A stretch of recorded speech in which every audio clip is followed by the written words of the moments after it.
Top 10 tips for property development with Luke Carter from Carter & Co. So, number one, buy a building that you actually like, or a site you actually like. This is so important, people overlook it. You need to be interested in the project, and that will drive you forward to kind of unleash your best creativity. You can't really do that properly if you don't like the area or you don't like the building. You want to be proud of it after, so that's a fantastic starting point in property development.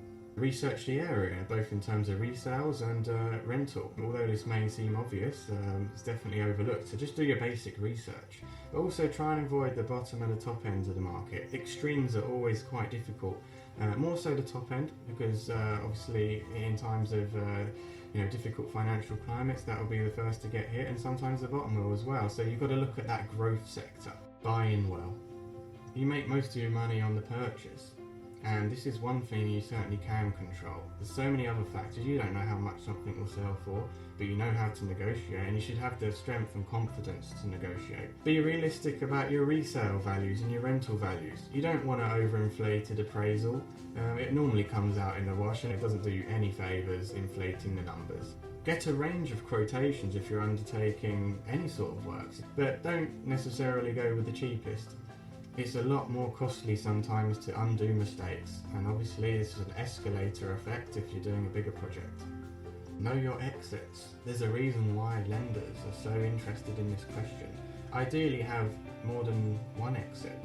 You should know the market well enough to know how to dispose of the property, because that is your profit element, so you need to know and drill down on this. Tip number 7, it's often overlooked, tax plan. This is interesting because this can affect your whole business model. Whether you start in a limited company, one-off projects, it doesn't matter.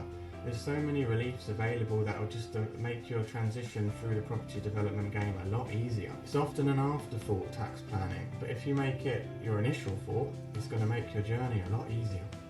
Sometimes challenging, but put in as much equity as you can. Obviously there's a balance, and my next tip will reflect that.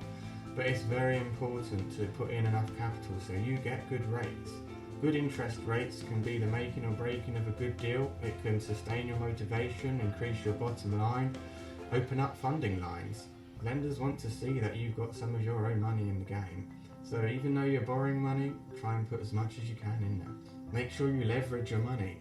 If you've got the cash to do a development, great, you're going to make a lot of profit. But what if you've done 10 projects instead with the same money?